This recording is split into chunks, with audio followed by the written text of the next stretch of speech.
Alright guys, brand new day and a barking dog next door as always. I'm getting ready to take off the head on the passenger side. Now you saw my last video where I pulled the head off on the driver's side and got it off and figured out how to do that. Now this side should be a lot easier because I know where all the bolts are. Now I want to show you my setup outside right now. I am cleaning the head.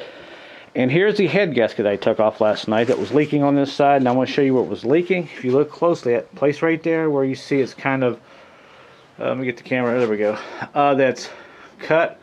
The shiny part you see right there in the middle, see the gasket material? It's missing, and you see it's all rusted out there, so this gasket was leaking. And I am ordering a complete gasket kit with the bolts and everything for this Land Rover for under $100, less than $100. I found an amazing deal online. So let's go outside and I'll show you my setup. Okay, now here's my setup. I've got the head soaking in a tote. Now this is what you want to do if you want to clean your own heads and your own parts. You don't have to send it out and spend hundreds of dollars to do it. You can do this and it's fairly easy to do. And I got a couple brushes. Get you a bottle brush, which I don't have right now. I need to go buy one real quick. I got kerosene and I had some gasoline, and here is the head soaking in the tote. Make sure your tote's big enough. And you can see I put a little gasoline and kerosene mixture together. It's about 20% gas, 80% kerosene, and about a gallon of it. And you see how easy that head is coming clean. Now you don't want to do pure gasoline because it will destroy your valves on your valves there, your seals. Kerosene is a lot less, I guess you want to say, hard on those seals. And when it's out in the air like this, the gasoline will dry them out. So make sure you use about 80% kerosene mixture and 20% gas. And all I'm doing is taking a brush, going in here and just cleaning around. And earlier this was so black you couldn't see the aluminum. Now it's starting to shine really nicely. And if you get a bottle brush, you can get down to these small places, you know, the baby bottle brushes, and just stick it down in here, clean all those out. And you can see this side, how nice it's starting to look. And that's really all you need to do. It doesn't have to be perfect. Just get all the old gump off of there that was dried from the old oil, and you know, spend a half hour on it. And I think the results will be pretty beneficial to you. And after it's all done, I'm going to go get me a can of degreaser, spray it really good, and go over it one more time, and take some water and spray it really good and dry it out, and we should be good to go. Of course, the intake here is okay. It's not that bad. I'll clean it up a little bit. And here's the bottom of it. Looking pretty good. Now, we got a nice day here in January. I mean, it's January, I don't know, the end of January almost, and it's in the 60s today. Very unusual, so this is going to really help me out quite a bit, I should say. And here's the bottom of the head. And you can see it's kind of hard to see there, but looking pretty good. Now, it's a dirty job, but hey, you know, sometimes in life you got to get a little dirt on you, right? All right, so we'll go back in there and we'll start pulling the head off, and we'll look at that head gasket and check those cylinders and make sure none of them are steam clean. Then I can go ahead and clean everything up and prepare to put it back together, which will be kind of exciting. All right, as we continue here on this side, we got the rocker assembly off, all the bolts out, and look how nasty that is. We have to do a nice cleaning to it. And these bolts are all 15 millimeter. And now I'll go ahead and take all these push rods. I'm going to put them in order in the back seat so I'll know exactly how they go. I think I mentioned that earlier, and you got to have a 3/4 inch or a 1/2 inch breaker to get these off. Alright, so here we go with this head. Hopefully it'll pop right off. Alright, look, these aluminum heads are really light, which is what I really like. Okay, and out it comes. And we'll look at it here, and we'll flip it over real quick. By the way, there's a little bracket on the back of this one that holds that vent tube. I would probably take that off, and we'll look underneath here real quick. And carbon, typical. Get my light. Don't see anything too unusual. I don't see any steam clean cylinders. And let's go over here and look real quick. And all of these cylinders look pretty good too. Just the reason they're black, carboned up, the thing was running so rich because side of the intake was loose and it was sucking in extra air, and I didn't know it.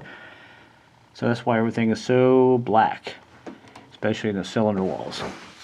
And it looks like all the sleeves are okay. We kind of set the light up here, and I might be able to zoom in a little bit, give you a nice look. And I don't see anything where it's slipped out of its sleeve or anything, which is great. There's that one there, looks pretty good.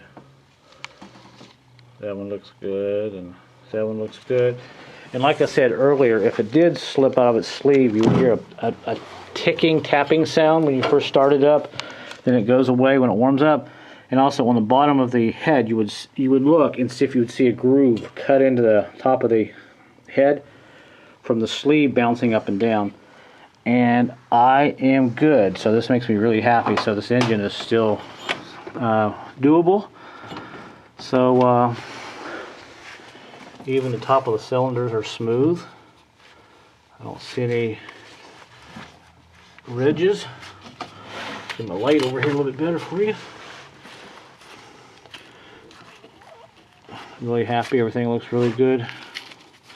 Now we'll go ahead and pull this head gasket off, and I'll show you where it was leaking. And it was leaking right here in the front. And Land Rover will tell you this is very common, very typical. You know what, let's go out in the light and look at this just a little bit better. Like I said earlier, this is a messy job. And here's where this one was leaking, and you can see it's got a place right there, it's torn.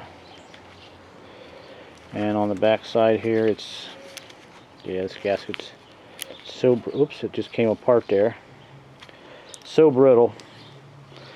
And the gaskets that I have ordered, they are slightly thicker, and they're much better gaskets than the factory gaskets. So the head's off. That's how you take the head off. So I'm going to go ahead and stick this out there in the bucket and clean it up. And here in a day or so, I'll come back and give you a good look at the heads. And also give you a look at the new gaskets, and we'll start putting it back together. So I'm pretty happy. Everything looks fairly good. And now I just have to start cleaning up. Take my vacuum cleaner and clean all this crap up and put the wires off to the side. But I think we're going to be okay. So I'll see you here in a few days once I get some things cleaned up. Well, welcome back. It's been about a week. Yeah, it's been about a week today. It's a Saturday, and I finally got my head gaskets for the Land Rover. And here are the head gaskets. They came today. I got this entire kit, including the bolts, for less than $100 online. It's amazing what you can find. And if anybody wants to know, just private email me, and I'll tell you where I picked these up at, what website. And there's a Valley Pan, and down in there behind the Valley Pan is all the gaskets for the injectors and all that. I probably won't use some of the gaskets because my injectors are okay. There's no point in me taking injectors out and putting new seals on them or anything. But they give you brand new bolts, and here they are. And these have to be torqued a certain way. We'll talk about that a little bit later. And I am ready to put this together. I'll show you something on this head gasket. These 4.6, well, they do make a 4.6, I found out, but mine is a 4.0. V8. If you look closely on this head gasket, you can see this little red material there. I hope I can get the light right there. That is extra sealant that they put on from the factory, because a lot of these head gaskets, they blow in this area, so they have reinforced that. And you can see right there, they did the same thing. And when you go back and look at my old video, as a matter of fact, I think I have an old head gasket right here. This is where the previous head gasket had blown. Right there, and this is a factory one. You can see how it's come apart and all that. So it's kind of nice to know that they kind of did that. So at this point, I'm going to go ahead and prep things and get everything put on. I'm going to go ahead and do one head, and then come back and get ready to do the other head, and I'll show you some tips and how to do it. And if you put heads on vehicles, pretty simple. Now you got to be a little careful. There's one thing here I thought I would show you that's kind of interesting. Now these blocks are all aluminum, of course. And if I take a screwdriver, and this is where the head bolt goes in, right here. I want to show you something. In most blocks, the bolt would go down a lot farther, but these bolts on this aluminum block do not go in that far. Now, there is a problem sometimes you can get into when you go to torque these bolts down.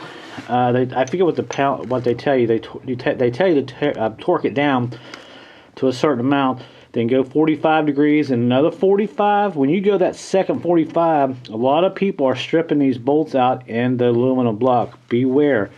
For me, I'm not going to go a second 45. I'm probably going to go just half of that, just so you know. You might want to do a little research. If you're a little squeamish and you get a little nervous about torquing these head bolts back down.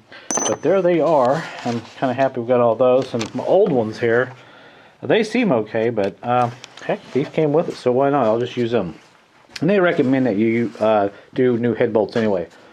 All right, enough talking. Let me go ahead and start putting this thing together. I'm kind of excited to get this finally put back together and run it and check out the heat and all that, so I can start working on the old neon. All right, so we'll be back in a little bit and show you what's going on. Oh yeah, I almost forgot. Here is my intake. It's all cleaned up. I don't know if you remember what it looked like before.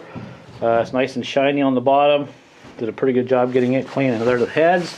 I don't know if you saw them earlier, but they were pretty nasty. They're nice and clean. I put a plane on there. I checked them. They're not warped or anything. And let me flip it over a little bit more here. See how nice and clean they are compared to what they were before. And it's pretty easy to do. So thought I'd show you those. All right, so let's get some work done here.